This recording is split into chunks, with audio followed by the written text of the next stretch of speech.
400 സീറ്റുകളുടെ ഭൂരിപക്ഷത്തിൽ BJP വീണ്ടും അധികാരത്തിലേറിയാൽ കാശിയിലും മഥുരയിലും ക്ഷേത്രം ഉറപ്പാക്കുമെന്ന് അസം മുഖ്യമന്ത്രി ഹിമന്ത ബിശ്വ ശർമ്മ. മോദി ഭരണത്തിൽ പാക് അധിനിവേശ ജമ്മുകാശ്മീർ ഭാരതം പിടിച്ചെടുക്കും. 300 സീറ്റ് നേടി അധികാരം നിലനിർത്തിയപ്പോൾ രാമക്ഷേത്രം നിർമ്മിച്ചു.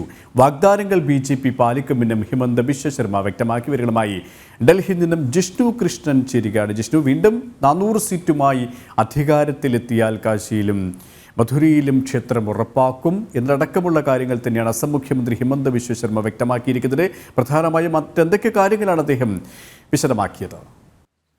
ലോക്സഭാ തെരഞ്ഞെടുപ്പ് പ്രചാരണം ചൂടുപിടിക്കുമ്പോൾ അഞ്ചാംഘട്ട വോട്ടെടുപ്പ് നടക്കാൻ ഇനി ദിവസങ്ങൾ മാത്രമാണുള്ളത്. ശക്തമായ വാദപ്രചാരണങ്ങൾ എല്ലാ മുന്നണികളുടെ ഭാഗത്തുനിന്നും മുൻപോട്ട് പോകുമ്പോഴാണ് അസം മുഖ്യമന്ത്രി, വടക്കിഴക്കൻ മേഖലയിൽ BJPയുടെ പ്രധാനപ്പെട്ട നേതാവും അസം മുഖ്യമന്ത്രിയുമായിട്ടുള്ള ഹിമന്ത ബിശ്വ ശർമ്മ 400-ലധികം സീറ്റുകളുടെ ഭൂരിപക്ഷത്തിൽ BJP വീണ്ടും അധികാരത്തിലേറിയാൽ ശ്രീകൃഷ്ണ ജന്മഭൂമി ക്ഷേത്രവും ഒപ്പം കാശിയിൽ ജ്ഞാൻവാവി മസ്ജിദിന് പകരം കാശി വിശ്വനാഥന്റെ ക്ഷേത്രവും ഉയരുമെന്ന പ്രഖ്യാപനം നടത്തിയിട്ടുള്ളത്. അത് BJP ജനങ്ങൾക്ക് നൽകുന്ന വാഗ്ദാനമാണ്. കഴിഞ്ഞ തവണ 300 സീറ്റുകൾ നേടി BJP അധികാരം നിലനിർത്തിയപ്പോൾ രാമക്ഷേത്രം നിർമ്മിച്ചു. അതുകൊണ്ട് ജനങ്ങൾക്ക് നൽകുന്ന വാഗ്ദാനങ്ങൾ BJP പാലിക്കും. പാലിക്കാവുന്ന അല്ലെങ്കിൽ പാലിക്കുമെന്ന് ഉറപ്പുള്ള വാഗ്ദാനങ്ങൾ മാത്രമാണ് BJP ജനങ്ങൾക്ക് നൽകുന്നത് എന്നുള്ളതാണ് ഹിമന്ത ബിശ്വ ശർമ്മ കൂട്ടിച്ചേർത്തിട്ടുള്ളത്. കൂടാതെ കാശി വിശ്വനാഥ ക്ഷേത്രവുമായി ബന്ധപ്പെട്ടും മധുരയിൽ ശ്രീകൃഷ്ണ ജന്മഭൂമിയുമായി ബന്ധപ്പെട്ട് ഇപ്പോൾ നിയമ നടപടികൾ കോടതിയിലുണ്ട്. ഒപ്പം ഹൈന്ദവ വിഭാഗം ഈ ഹൈന്ദവ ആരാധന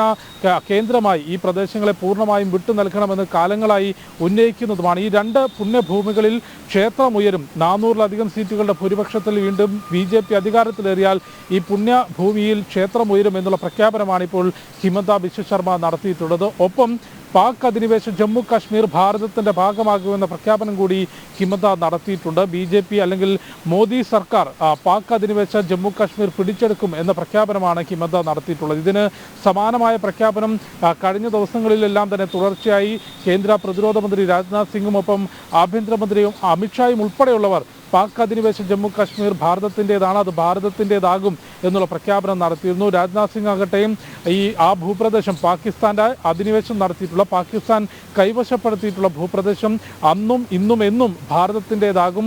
ആ ഭൂപ്രദേശത്തിൻ്റെ പൂർണ്ണ ഉത്തരവാദിത്വം ഭാരതം ഏറ്റെടുക്കുന്നത് ഉടൻ തന്നെ ഉണ്ടാകുമെന്നുള്ള പ്രഖ്യാപനം രാജ്നാഥ് സിംഗും നടത്തിയിരുന്നു. അതിൻ്റെ ആവർത്തനമാണ് ഇപ്പോൾ ഹിമന്ത ബിശ്വ ശർമ്മയും നടത്തിയിട്ടുള്ളത്. മോദി സർക്കാർ പാക് അധിനിവേശ ജമ്മു കാശ്മീർ പിടിച്ചെടുക്കുമെന്ന പ്രഖ്യാപനം ഹിമന്ത ബിശ്വ ശർമ്മ നടത്തിയിട്ടുണ്ട്. തീർച്ചയായും പാകിസ്ഥാൻ വിഷയമൊപ്പം രാമജന്മഭൂമിയും കാശി വിശ്വനാഥ ക്ഷേത്രവുമെല്ലാം ഈ തെരഞ്ഞെടുപ്പിലും സജീവ ചർച്ചാ വിഷയമാണ് എന്നുള്ള കാര്യത്തിൽ യാതൊരു സംശയവുമില്ല. പ്രത്യേകിച്ച് രാമക്ഷേത്രം യാഥാർത്ഥ്യമായതിനു ശേഷം നടക്കുന്ന ആദ്യ ലോക്സഭാ തെരഞ്ഞെടുപ്പാണ്. അവിടെ കാശിയും മധുരയും വീണ്ടും ചർച്ചയാക്കുകയാണ് BJP. അതോടൊപ്പം തന്നെയും കോൺഗ്രസിൻ്റെ പാകിസ്ഥാൻ പ്രീണനം അല്ലെങ്കിൽ വോട്ട് ബാങ്ക്, ന്യൂനപക്ഷ വോട്ട് ബാങ്ക് സംരക്ഷിക്കുന്നതിനു വേണ്ടി പാകിസ്ഥാൻ നിലവിൽ സ്വീകരിക്കുന്ന നിലപാടുകൾ തുറന്നു കാട്ടിയുമാണ് BJPയുടെ പ്രചാരണ പ്രവർത്തനങ്ങൾ മുൻപോട്ട് പോകുന്നത്. ദിവസങ്ങൾക്ക് മുൻപാണ് ഭാരതം ഒരു ഭയത്തോടു കൂടി അല്ലെങ്കിൽ പാകിസ്ഥാനെ ബഹുമാനിച്ചില്ലെങ്കിൽ പാകിസ്ഥാൻ ഭാരതത്തിൽ ആണവായുധം പ്രയോഗിക്കുമെന്ന പ്രസ്താവന കോൺഗ്രസിന്റെ മുതിർന്ന നേതാവ് മണിശങ്കർ അയ്യർ നടത്തിയിരുന്നത്. കൂടാതെ നാഷണൽ കോൺഫറൻസ് നേതാവ്